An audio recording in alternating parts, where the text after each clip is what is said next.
Hare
Namacharya Shri Haridas Thakur ki, Prem Se Prabhu Shri Krishna Chaitanya Prabhu Nityananda Shri Advaita Gadadhar Srivasadi Gaura Bhaktivinoda ki, Shri Shri Radha Krishna Gopa Gopinath Shyama Kunda Radha Kunda Giri Govardhan ki, Vrindavan Dham ki, Mathura Dham ki, Navadvip Dham ki, Jagannath Puri Dham ki, Bhakti Devi ki, Tulasi Devi ki, Nimada Maya ki, Ganga Maya ki, Samavita Bhaktivinoda ki, all glories to the assembled devotees. All glories to the assembled devotees. All glories to the assembled devotees. All glories to Shri Shri Guru and Gauranga.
Vishnu Bhakti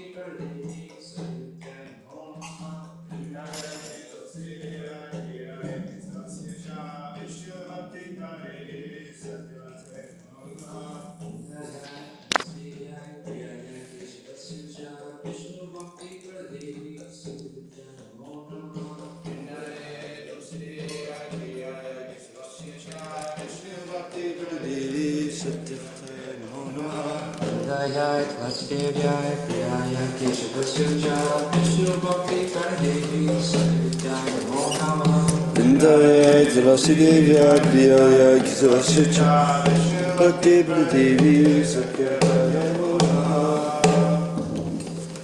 Vasudev Ki Jai.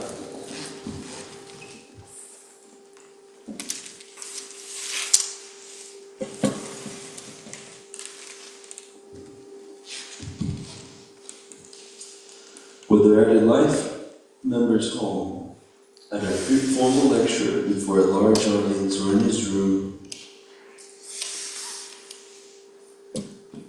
Prabhupada continues speaking from Bhagavad Gita.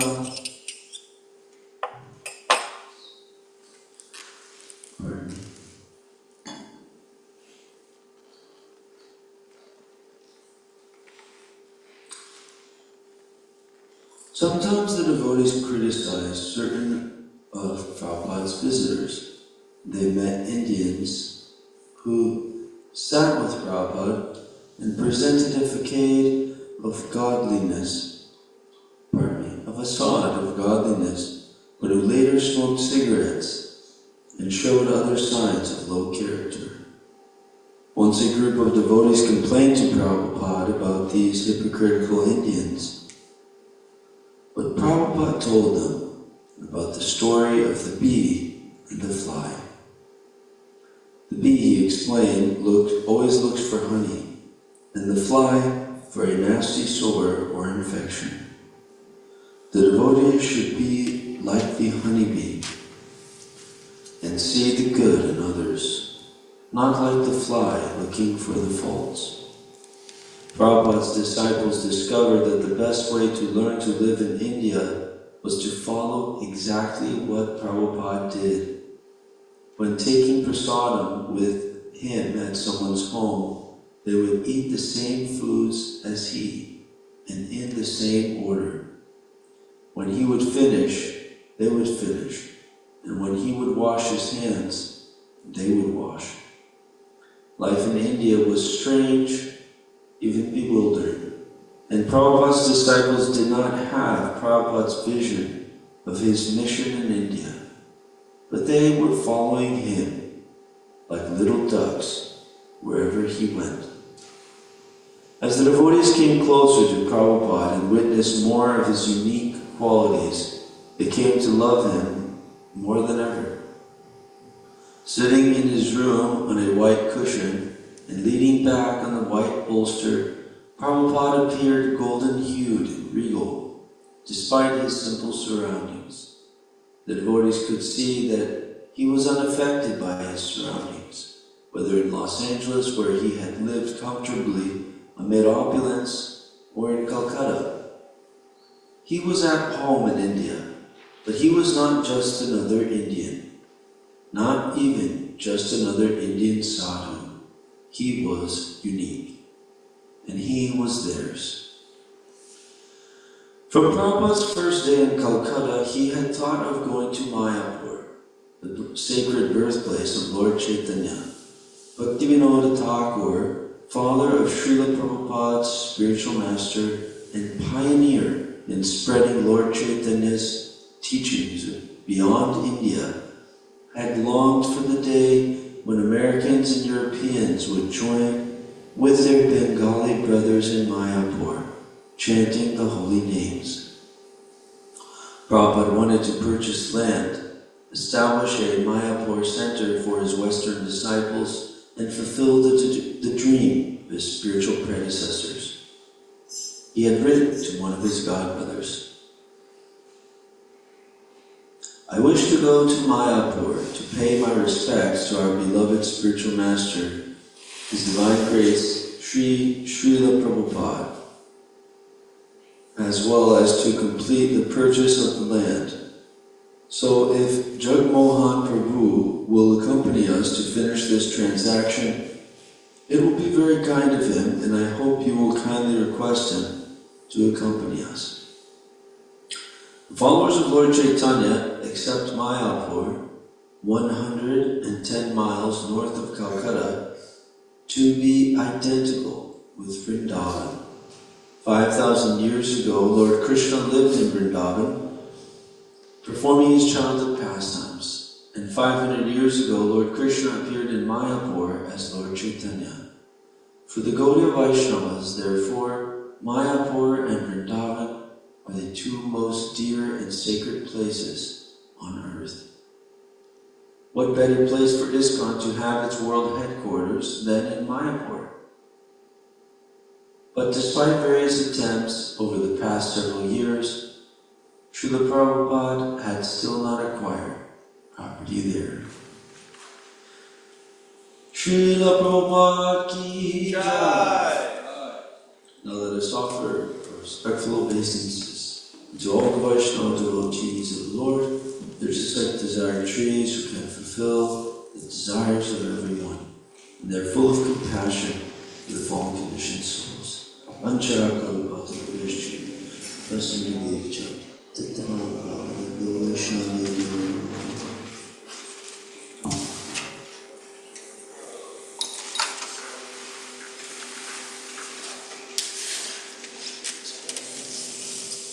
Shri Krishna.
So we don't have the garments ready.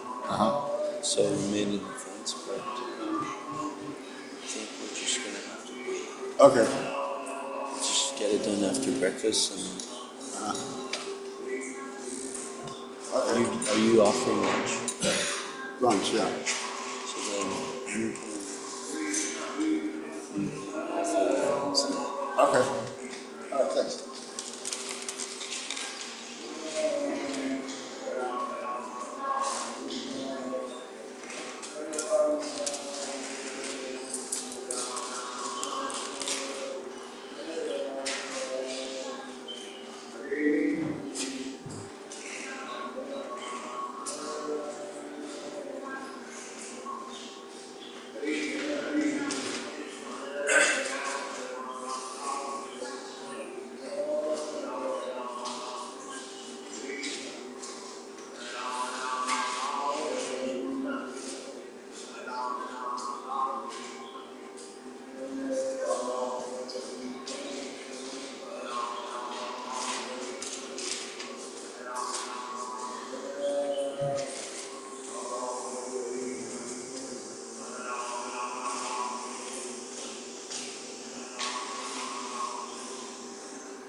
Krishna Krishna Hare Ram Ram Ram Hare Hare Krishna Krishna Krishna Krishna Hare Ram Ram Ram Hare Hare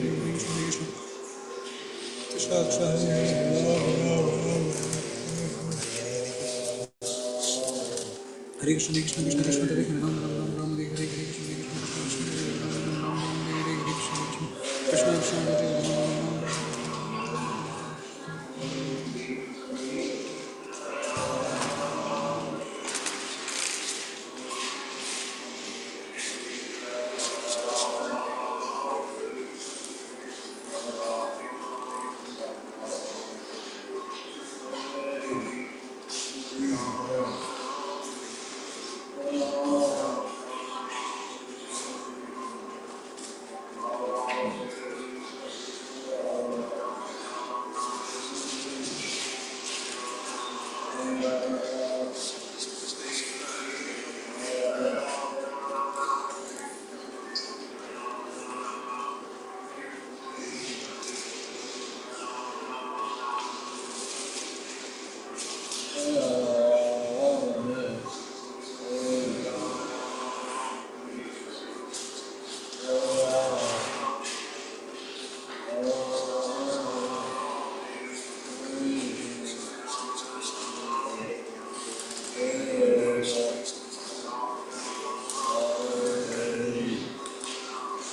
Ram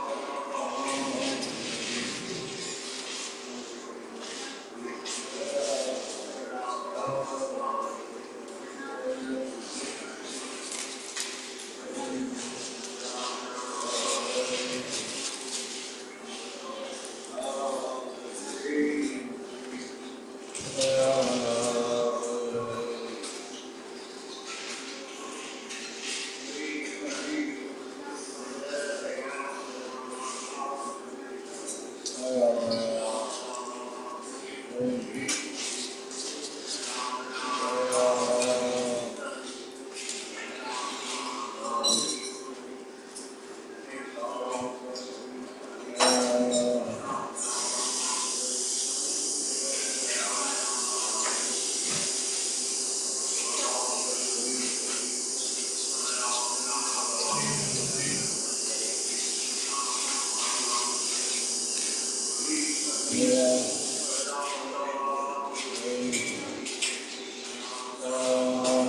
Hare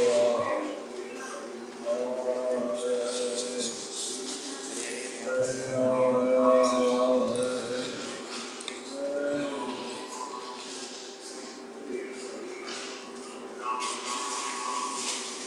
Krishna Hare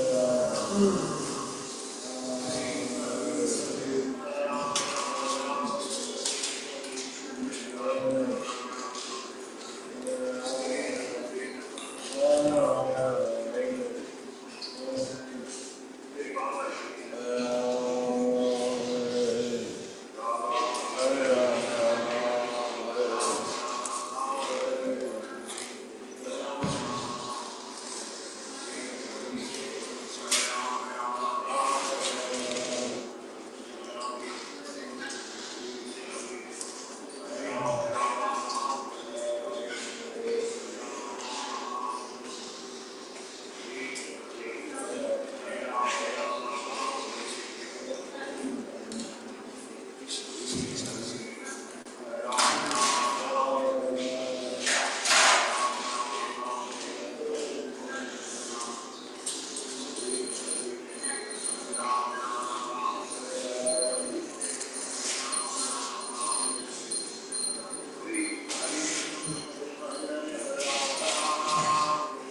Thank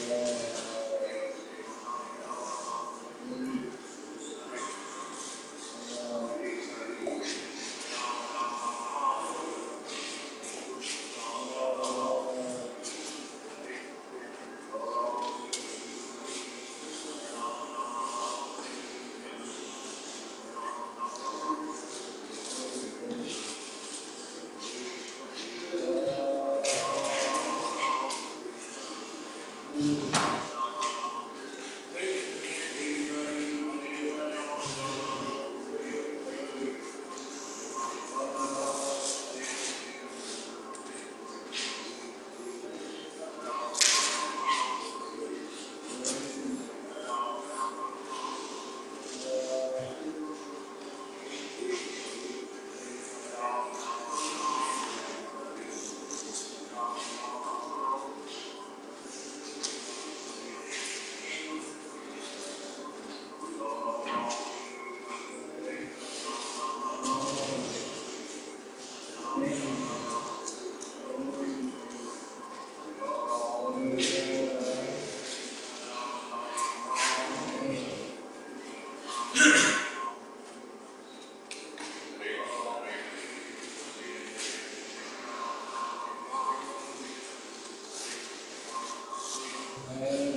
Jaya Prabhupada, Prabhupada, Prabhupada, Jaya Jaya Prabhupada.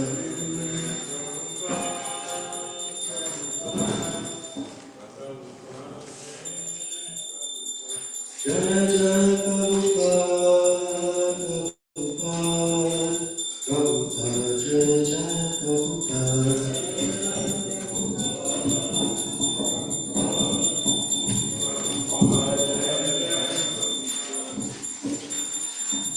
Shri Guru Charana Kevala Bhakti Sarvam.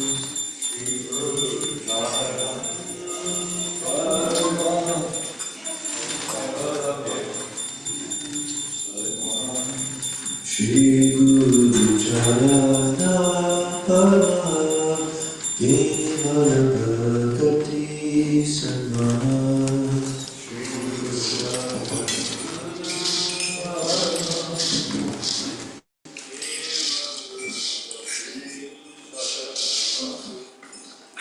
Bhagavani Savadana Namaste.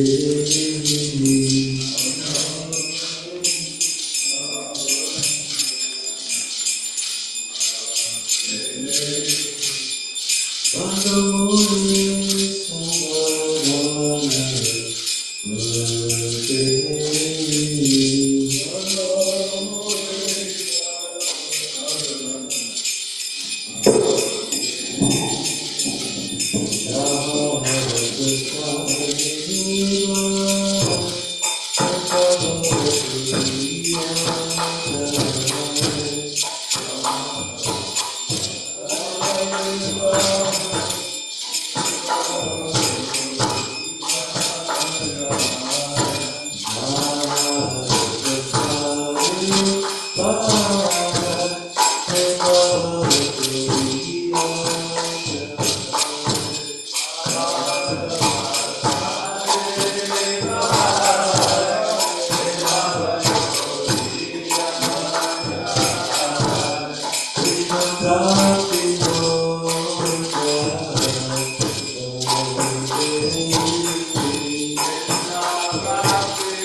All glory is to some devotees.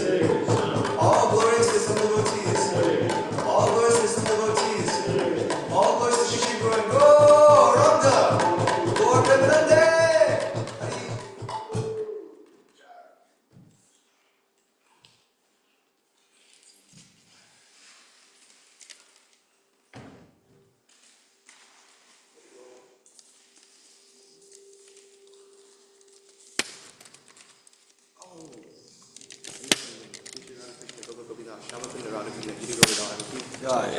The lotus feet of our spiritual master.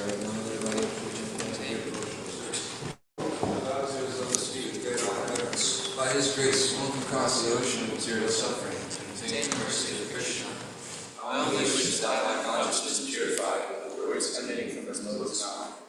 attachment to those seeds, perfection fulfills all desires. He opens my darkened eyes and fills my heart with transcendental knowledge. He is my Lord, worthy of the earth. From him ecstatic praying means. In ignorance is destroyed. The Vedic scriptures sing of his character. Our spiritual master, the ocean mercy, friend of the poor and Lord of master of the deities. O Master, be merciful unto us. Give us the shade of your lotus feet. Your fame is spread all over the free world. Srila Prabhupada ki jai.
Jaya Radha Madhava Kunja Vihari Jaya Radha Madhava Kunja Vihari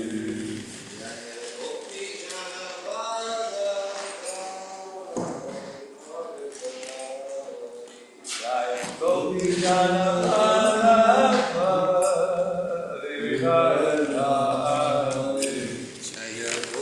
Jana Vallabha Giridharidhari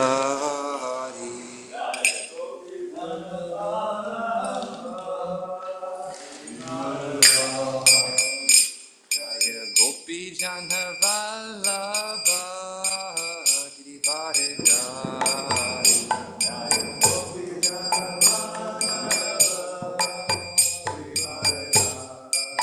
Yashoda Nandana Braja Jana Ranjana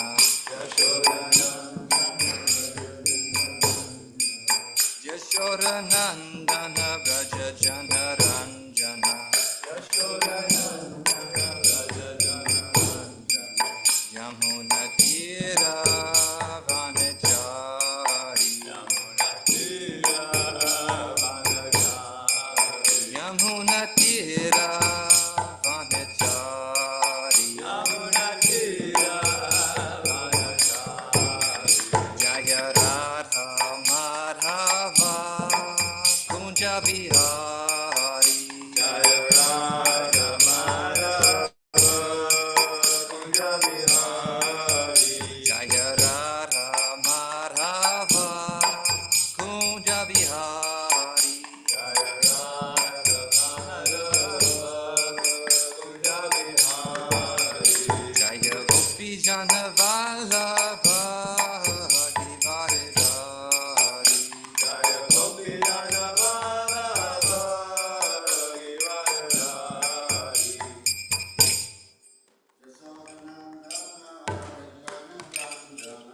Yashoda Nandana Braja Jana Ranjana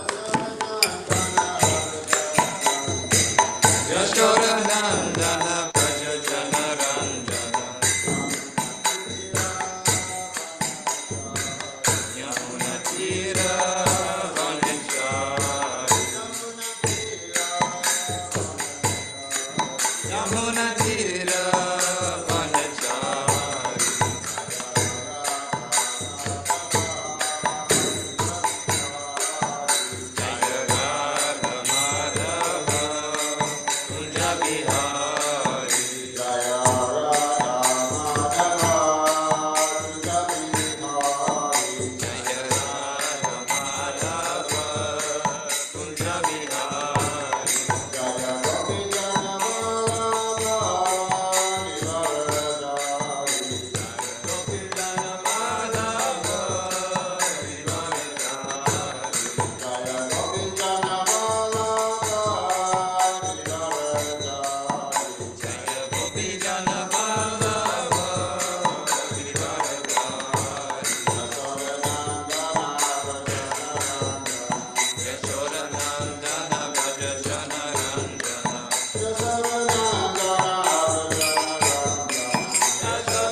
Vasudevaya.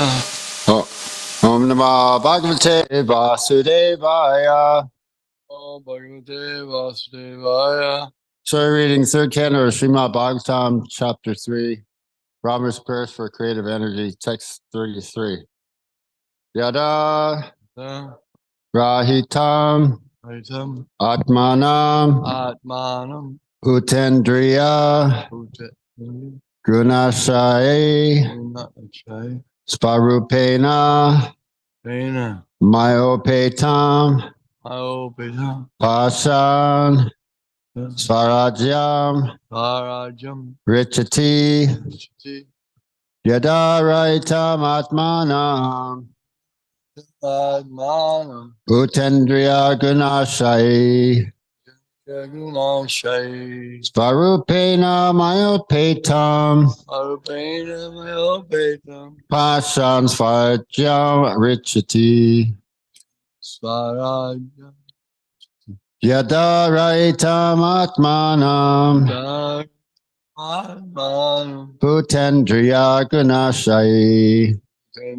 Gunachai Svarupena Myopetam Arupena Mayopetam Pasan Swarajyam Richati Ajam Vishti Yada Raitam Atmanam Ma Utendriya Gunashi Gunachai Svarupena Myopetam Mayopetam Pasan Swarajyam Richati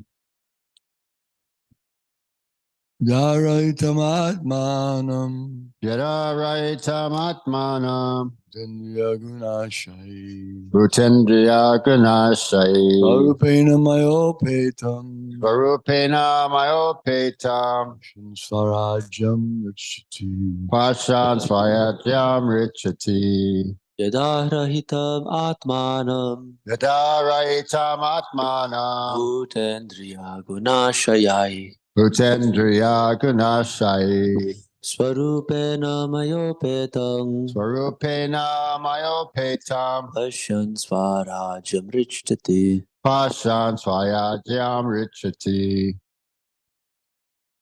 Yadarahitam Atman Yada Raitam Atmanam Utendriya Gunasayai Utendriya Gunashaye Sarupena Mayupetam Svarupena Myopetam Asyan Swarajam Richati Pasan Swarajyam Richati Yadarahitam Atmanam Yada Raitam Atmanam Utendriya Gunashayai Utendriya Gunashaye Swarupena Mayopetam Svarupena Myopetam Pashyan Swarajam Richiti Pasan Swarajyam Richati Yadaraitam Atmanam Yada Raitam Atmanam Utendriya Gunashayi Utendriya Gunashaye Sarupena Mayopetam Rupena Myopetam Asyan Swarajam Richati Pasan Swayam Richati Yadaharahitam Atmanam Yada Raitam Atmanam Utendriya Gunashaye Utendriya Gunashaye Swarupena Mayopetam Svarupena Myopetam Pasan Swarajam Richiti Pasan Swayajam Richati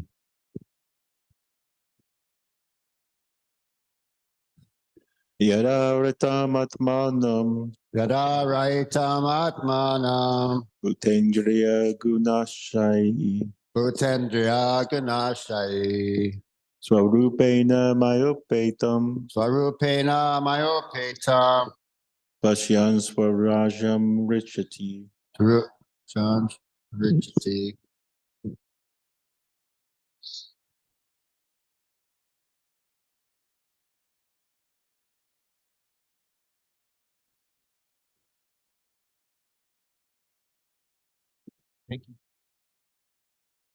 Yadarahitam Atmanam Bhutindraye Gunasaye Savayupina Mayopentam Pashyan Savyanyam Rashate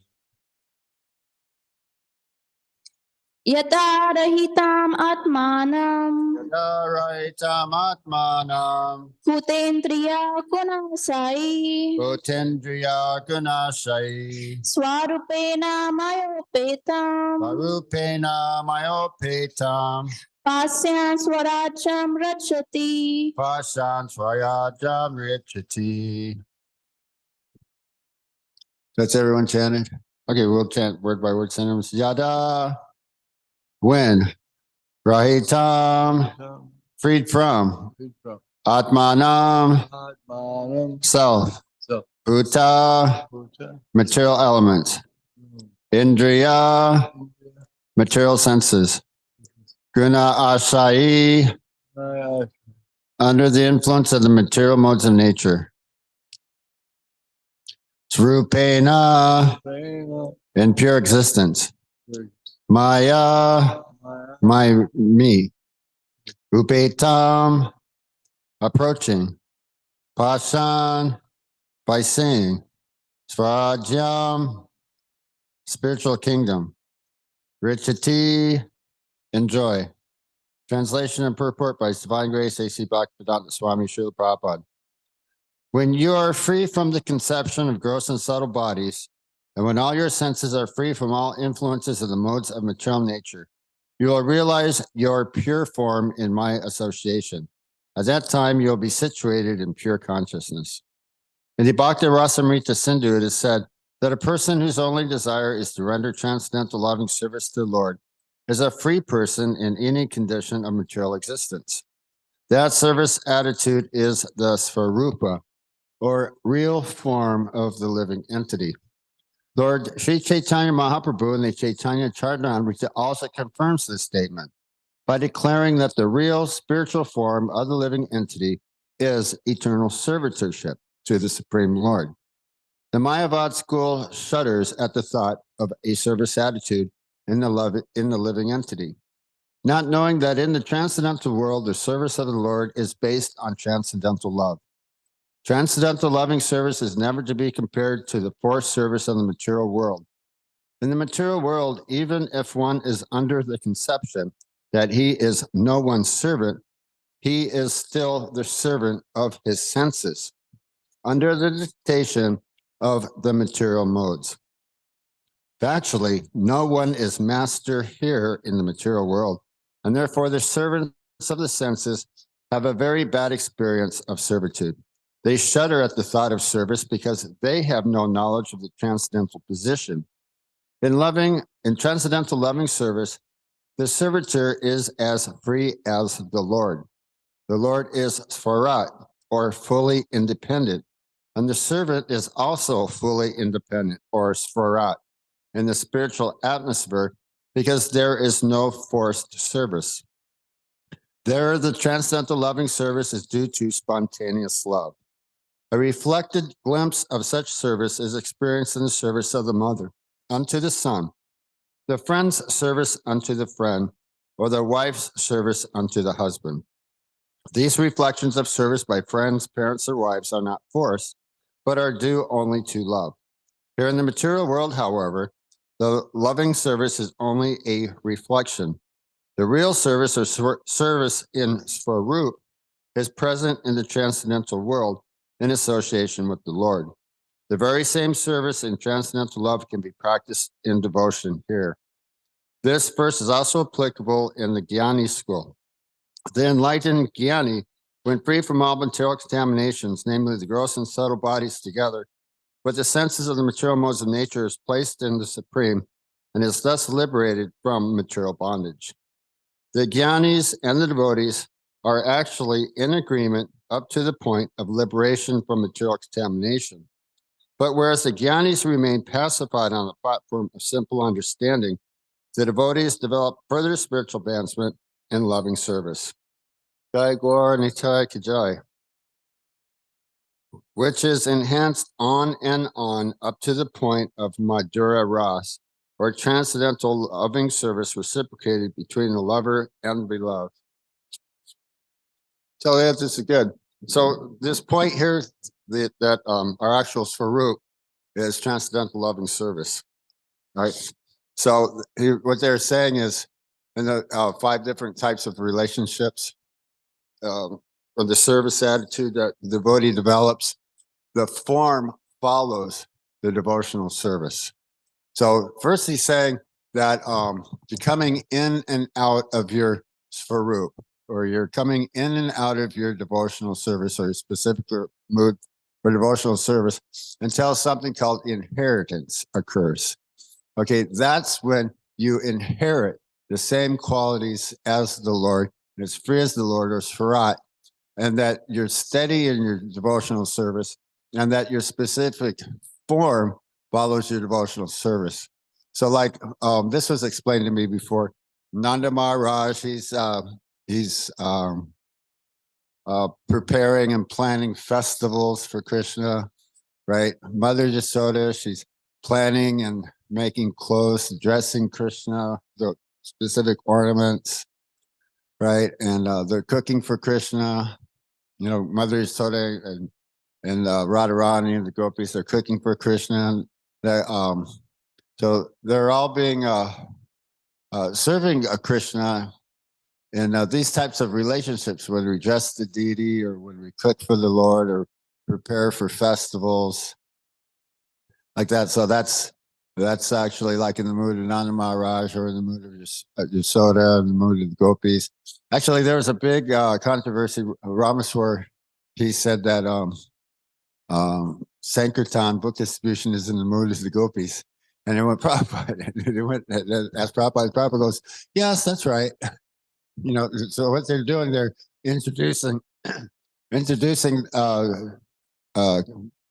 Jiva Atmas into the devotional service of the Lord. So that's what we're doing in book distribution, is introducing the Jivas to the devotional service of the Lord.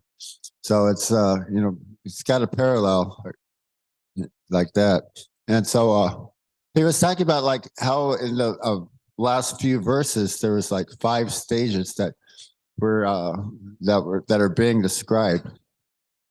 Well, one of them, let's see, they were talking about being empowered, right? In some previous verses, that Lord Brahma is receiving the instructions from Krishna to create. So along with the instructions is also the empowerment to carry out the service, right? So there's no loss of diminution there, right? And so then just as fire is perceived within wood, right? We know that there's fire in this wood. I mentioned this before, right? Because it was the tree was outside. It's been absorbing the sunlight for its whole entire life. So the fire is contained within the wood. The potency is here. All you have to do is put this in the fireplace, and it ignites. So the fire, the energy that's in here, will be released. Right. So they're saying the same thing, that when you see the Supreme Lord permeated within everything, just as a fire permeates everything. Right. So there's another aspect, you know, and then who was mentioning that? That was either in the class or somebody mentioned it. Says it's not kind of like our imagination. You go, yeah, it's the proper use of the imagination. Right. It's not something that we're made up, though. It's specifically according to Sastra. You know, we can't make up our own form of the Lord, our own Swarup, our own service, or, you know, our own pastimes, our own leelas. You know, they're given to us in the revealed scriptures. So we take that information and we meditate on that. You know, the specific structure of the universe, right, is mentioned. So we meditate on the Vedic form of the universe. We understand that we're a spiritual soul. We're not the material body. So that was the other thing too, is that we're, while you're observing externally, then you're seeing the material form, or you're seeing the form, but that's not really specifically the Swarup, but the actual devotional service, or the devotional loving service attitude that the devotee develops. like that. So that's actually the form. I was listening to Prabhupada tapes, and he was saying that Swarup, or what we're saying, characteristics, the Dharma, like a Sanatana Dharma, are eternal relational occupational service. Right? So Swarup is Sanatana Dharma. So Sanatana means eternal, and Dharma means like whatever it is you do, like money's your Dharma, right? Money's their religion, money's the Dharma, they worship money, they work so hard for money, plan for money, or sense gratification, whatever their ism is. An alcoholic would rather die without his drink, like that, whatever one's motive is.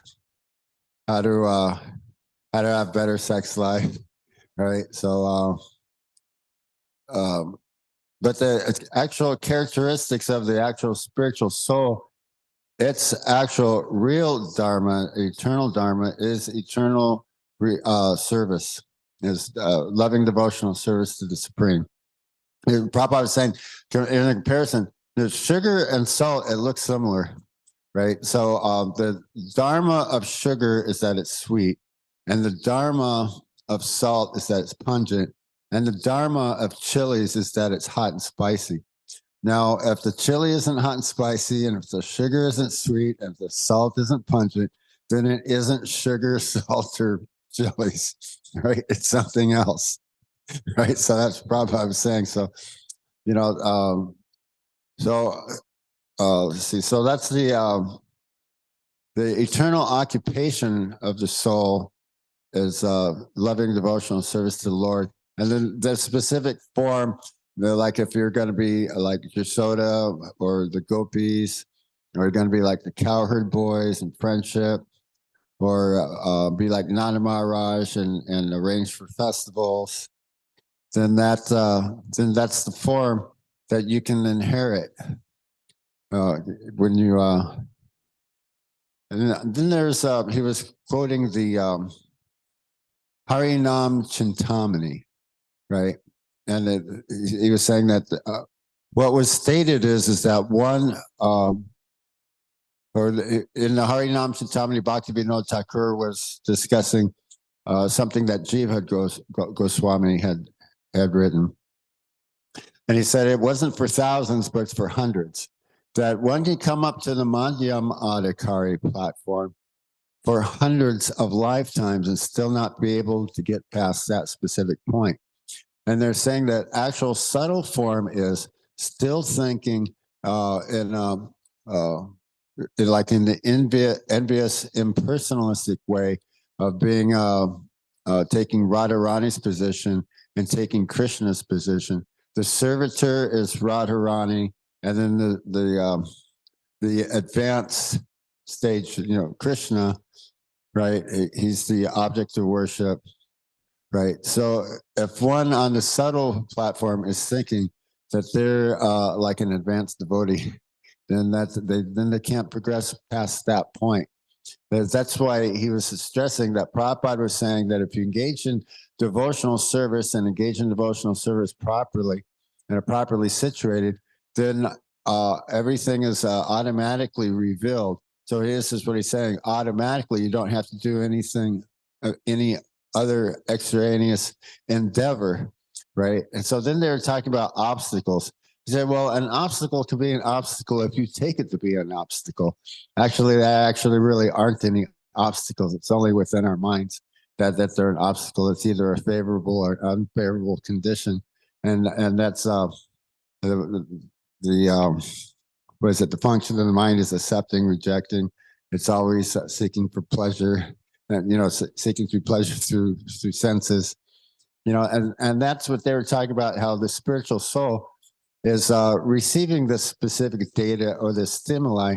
Is that the spiritual soul? We're in the heart. We actually don't really have anything to do with our senses and our mind, right? We're the spiritual soul. But the way that everything's arranged and it's all plugged in is that the specific light is there, so then we have vision. And they're saying even just like a camera, the retina lens actually photographs the images upside down, and our brains and our minds are processing that. We're seeing it right side up. just like the way a camera operates, and whatever stimuli, our ears, there's like these different trichulas or the eardrum or these little hairs, these little microscopic hairs that get these little, if they move or bend just like the size of an atom, that's a specific stimuli, sensory stimuli, and that's a specific sound. So the sound is being processed in a specific mechanical way before it even gets to our brain. It's gone through, right? And so then our brains are processing this. Actually, they're saying that there's like 30 million thought processes a second. We're experiencing temperature, heat and cold, our physical locations, what we're sitting or standing on, whatever scents or smells are in the air, whatever the light and the colors and the things that we're seeing and hearing. And even then we're distinguishing the specific forms and sounds into like where the sounds are coming from and what the sounds are, right? So there's a few different kinds of birds flying around here, right? And cars, the dog out here barks, it's over there. You can hear it's over there. So it's like it's a mechanical arrangement for the embodied soul to engage in devotional service, to become liberated or once and for all from the entanglement of the material world in its human form of life. The animals can't understand this. Therefore, you ever say, Ato Brahma Gyanasa. Now that we've attained the human form of life, now is the time to engage in devotional service. Now is the time to inquire into what is Brahman, like that. So then all things that exist emanate from the Supreme, right? And so that's the actual Swarup or the Swarat. One become just as free as the Lord is himself. So there's pretty heavy duty concepts here we're discussing, but I'm quite sure there's some questions or comments or, yeah, you have a question?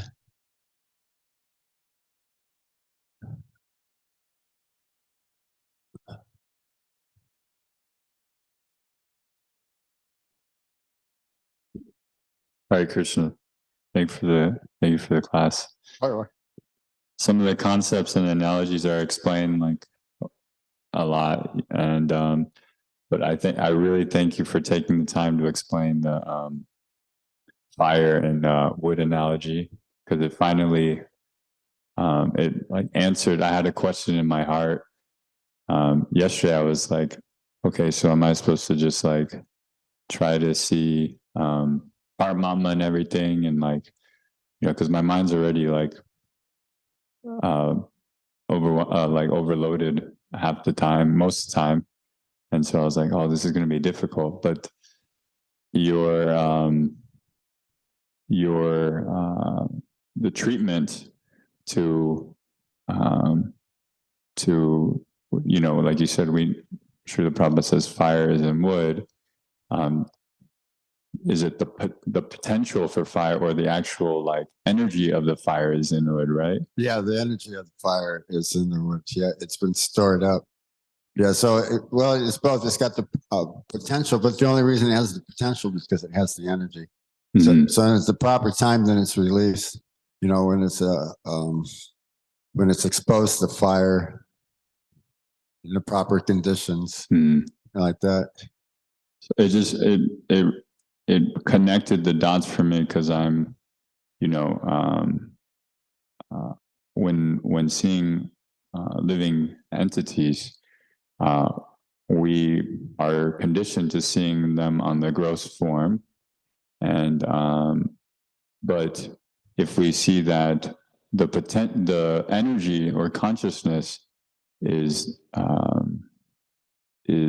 actually the energy of the living entity, and then that the material covering is just like temporary, and that by association with Krishna or his devotee or his book, that they, become, they can like catch fire just like the wood, then we can learn how to see every living entity as consciousness or pure consciousness, and kind of override the material identity. So I that's what was my realization when you were explained it very poignantly. Yeah, because in the Lord in the heart is Paramatma, Chaitya Guru. Krishna holding the flute, holding his lotus flower. Paramatma holding wheel of a chariot, conch shell, lotus flower, and club. So he's the source of the consciousness of the living entity. So the living entities, it's the symptom of life. The spiritual soul, the presence of the spiritual soul, the symptom is consciousness, right? So we're getting our consciousness from the supreme consciousness. Jai Gaur Nitai Ki Jai. The Chaitya Guru is a Lord in the heart, is an internal manifestation of the spiritual master, is the super soul, and the external manifestation is the spiritual master. Like that representative of Krishna, the spiritual master, internal and external. But Ramapad was discussing this. I was trying to remember what I heard in his lecture this morning. I listened to 2 lectures.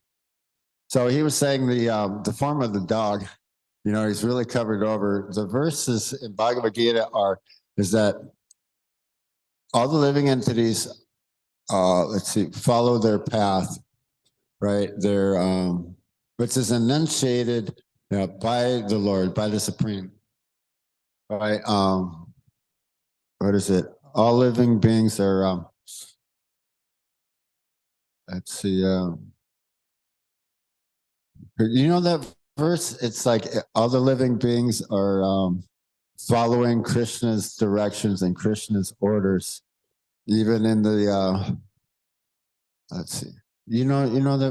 what that verse is? Prakriti Kriyamanani. Yeah, what's the translation on that?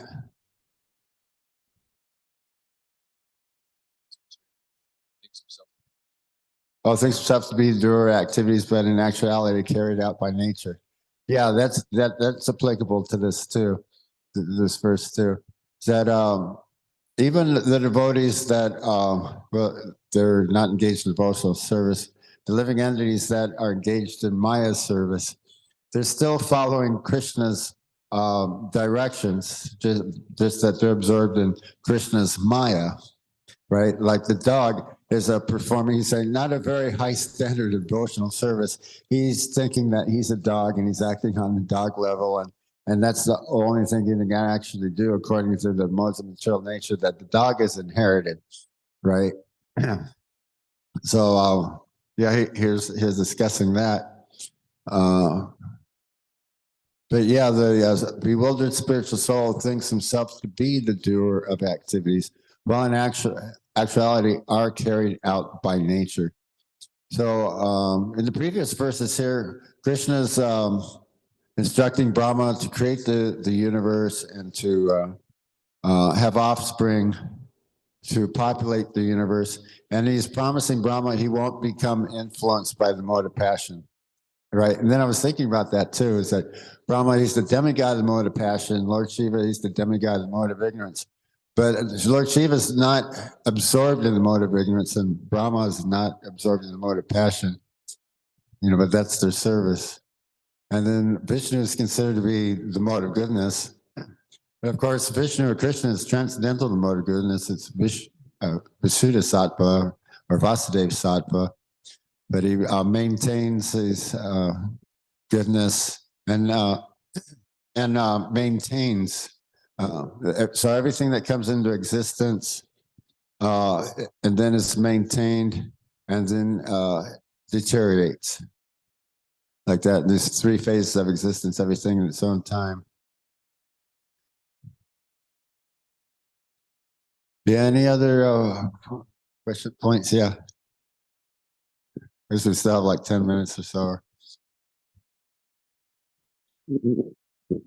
Hare Krishna Prabhu.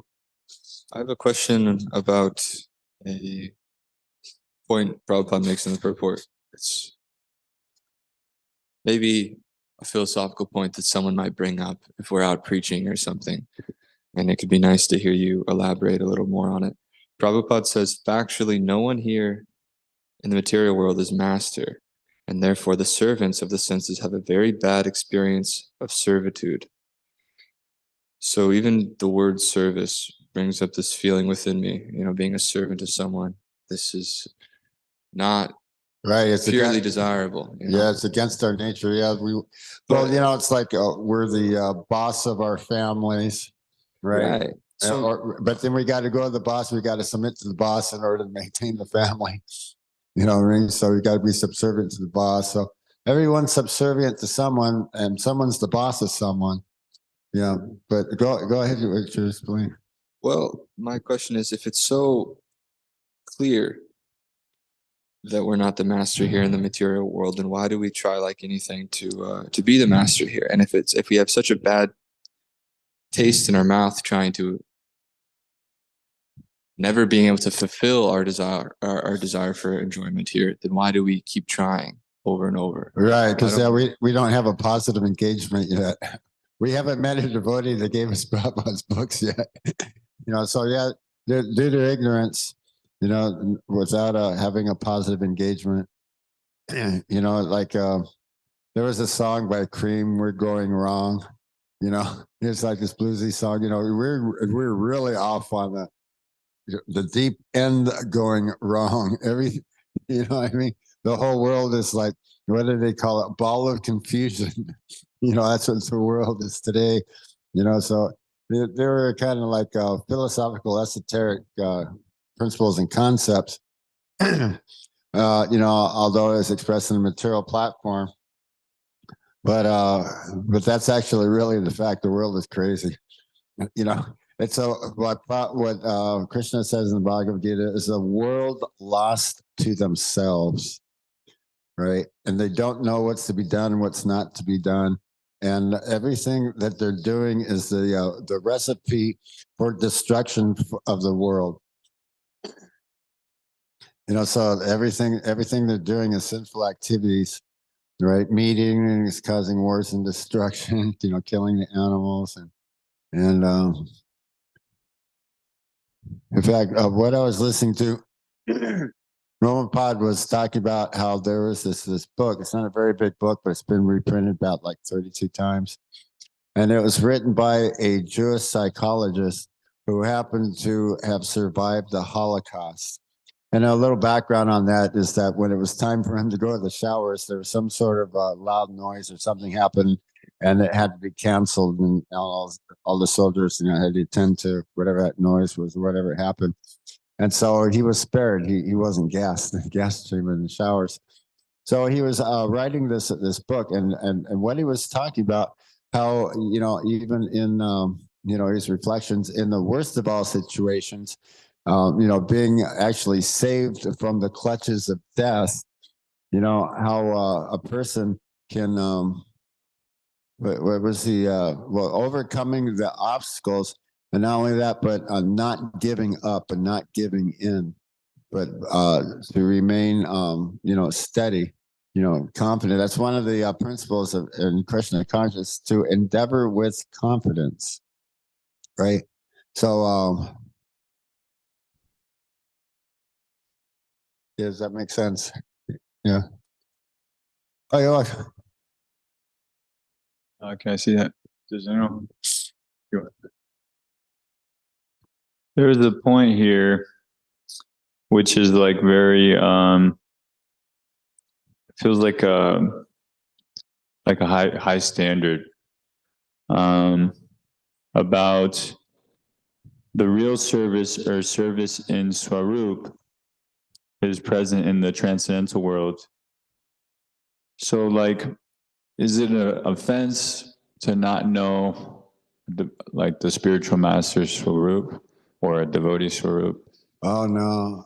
Well, that would be I had a sensation, a few different sensations.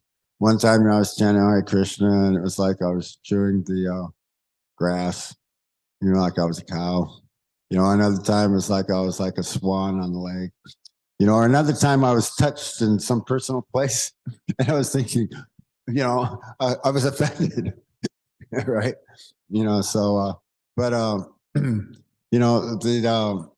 from what I understand is that the spiritual form in the spiritual world is according to our desire to serve Krishna and Krishna's desire to be served in a specific capacity.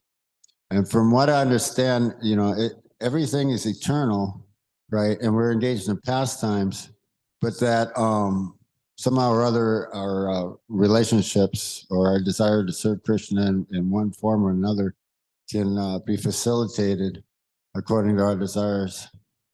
You can actually really, be a cowherd boy, then be a gopi, be a cow, be a peacock, be a cuckoo. According to our desire to serve Krishna, from what I understand. But for another thing, it's we can't imagine, or make up our own spiritual form. We can endeavor to follow in the footsteps of Yasoda, or follow in the footsteps of Nanda Maharaj, follow in the footsteps of the previous acharyas, the predecessors. Follow in the footsteps, of there's a cowherd boy, the leading cowherd boy, Sridham, I think, or something like that. So devotees in Vrindavan, they would aspire to follow in the footsteps of one of Krishna's intimate associates, like that. But, from what I understand, we're not really going to, and if we do, we're not going to broadcast it.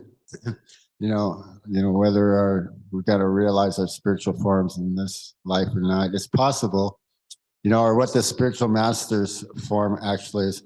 There's certain things that, I don't want to say like none of your business, but there's proper etiquette or proper respect to the spiritual master. Spiritual master is not Krishna. Oh yeah, that was another thing that kept coming up in all the verses too. Is that someone who says that he's a servant, that he's my servant. Krishna says this. If someone says he's my servant, he's not my servant. But if someone says he's a servant of the servant of the servant of the servant, Godasa, Dasa, Dasa, Anudasa, then that person, he's actually my servant.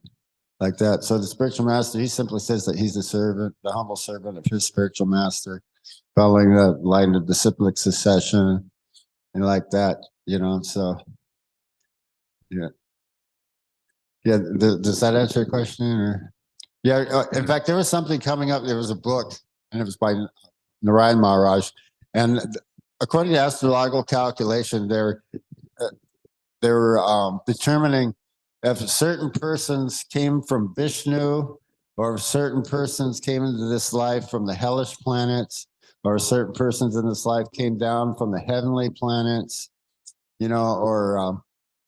so they asked them to stop this, because they were actually like, oh, well, you're inferior because you came from, an asuric nature, you came from a lower, animal life, or, I'm more superior because I came from Vishnu or demigods, or, but they asked them to stop this. I guess not Narayan Maharaj, I guess he wanted to be helpful, or whatever, but they're asking us, maybe not associate with Narayan Maharaj for a while, and maybe, clear up this contamination, as to, who, we don't really actually know, anyone's actual real spiritual exalted positions. That's why we properly respect everyone, just as if, they are, our superiors, or they are, dear to Krishna, because in fact they are, in fact, they were saying that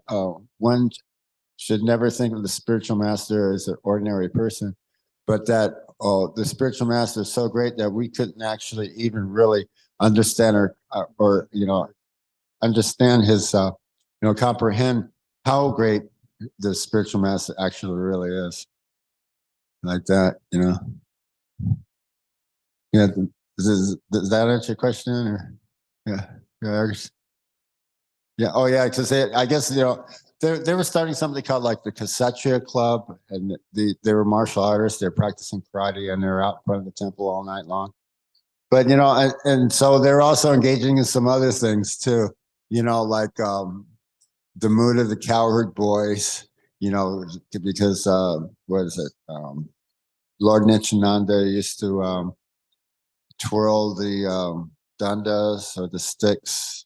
The cowherd boys had these rods.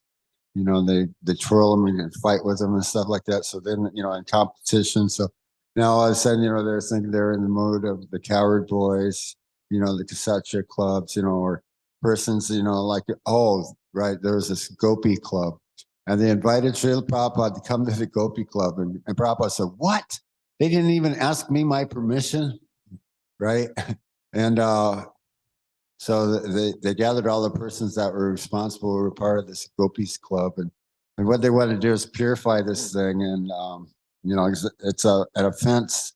It's the worst sin that can ever be committed is to engage in Rasa Leela and imitation of Krishna, like that. So that's actually the worst sin, the biggest sin. It has very, very heavy karma, and it's very, very polluting, very, very contaminating.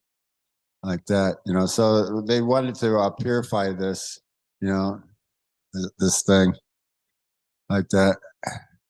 So they did send the persons on book distribution and put them in different temples, disassociate themselves, because the Madhajis and the men, like that, and you're not supposed to be freely associated like that, but they were thinking because they were engaging in Krishna Leela, that this was permissible or stuff. So yeah, so that's not actually really wanted, something like that. Something for a play.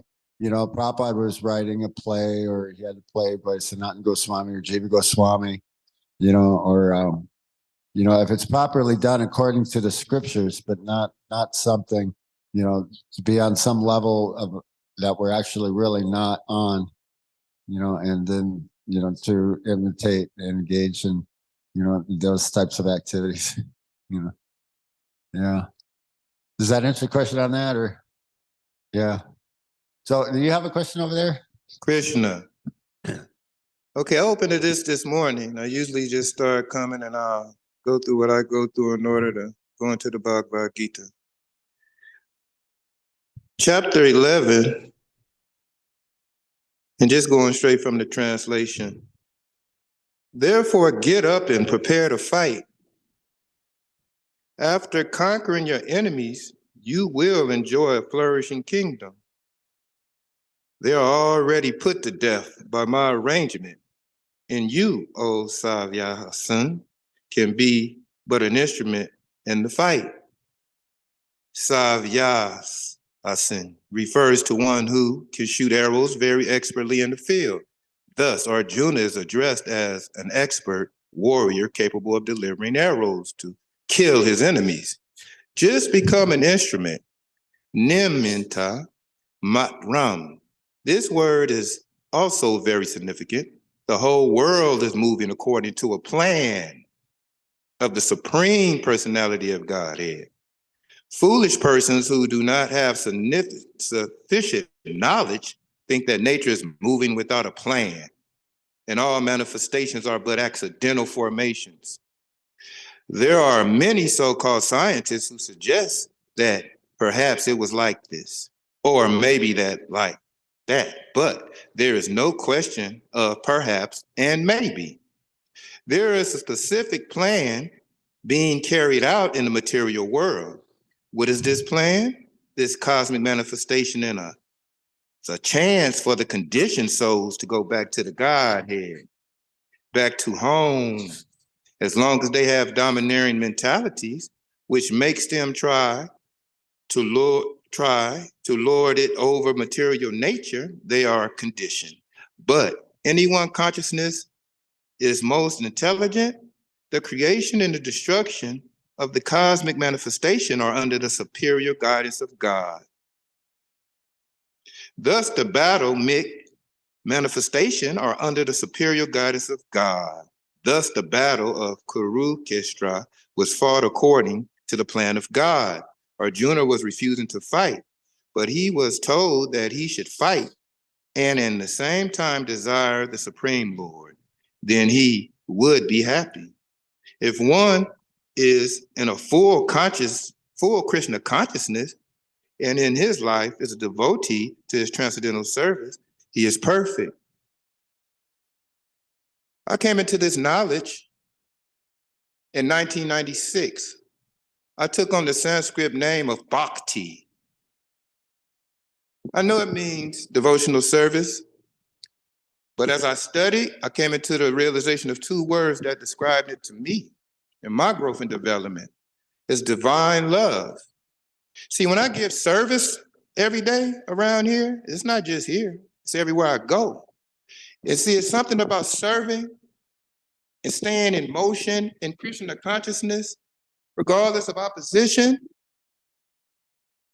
Dopamine is released from your brain.